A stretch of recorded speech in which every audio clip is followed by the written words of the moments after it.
চলবে না। এখন আমার সেপারেট রুমের দরকার। তাড়াতাড়ি খুঁজে একটা সেপারেট রুম নিল, বাথরুম আলাদা, চুলা আলাদা। কিছুদিন এক রুমে থাকার পর আল্লাহর বান্দার একটা সন্তান আল্লাহ দান করলেন। চিন্তায় পড়ে গেল, এই সন্তান এখন বড় হয়ে গেল। বড় হওয়ার পর একটা রুম লাগবে, হয় না, আমার আর একটা রুমের দরকার। রুম যখন আর একটা কোথায় পাই, এদিক দিয়ে টাকাও কম। আল্লাহ কয়, ও বান্দা, নাহনু নারযুকুহুম ওয়া ইয়াকুম, ও বান্দা তোমাকে রিজিক পরে দেই, তোমার বাচ্চাদের রিজিক আমি আল্লাহ দেই। আল্লাহ পাক বলেন, আমার নবী বলেন, ও গোলাম, ইন্নামা তুনসারুনা ওয়া তুরযাকুনা বিযুআফাইকুম। আল্লাহর নবী বলেন, আমি দুর্বল মানুষের নজর করে করে তোমাদের সাহায্য করি।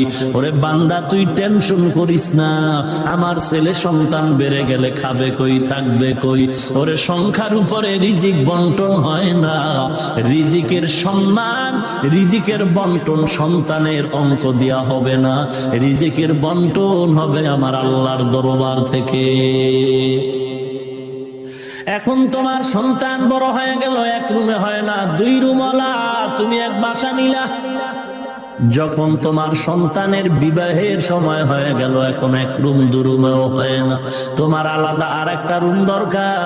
এখন বিয়ার পরে সন্তানরা আলাদা রুমে দিয়া দিলা, রুম আরো বাড়তেছে। ওরে বান্দা, আল্লাহ পাক যে তোমার জান্নাতটা দিবেন, একজন বান্দার পেছনে 70 জন খাদেমা থাকবে হুর হিসাবে। ওরে এদের পেছনেও কত মানুষ থাকবে, কত খাদেম খুদ্দাম থাকবে। এই 70 জনার পেছনে আরো কত সদস্য। তোমার এই 10 দুনিয়ার সমান জান্নাত মনে হয় যেন হবে না। আল্লাহ জানেন তোমার দরকার, জন্যই তোমাকে দিবে। এত সুন্দর জান্নাত,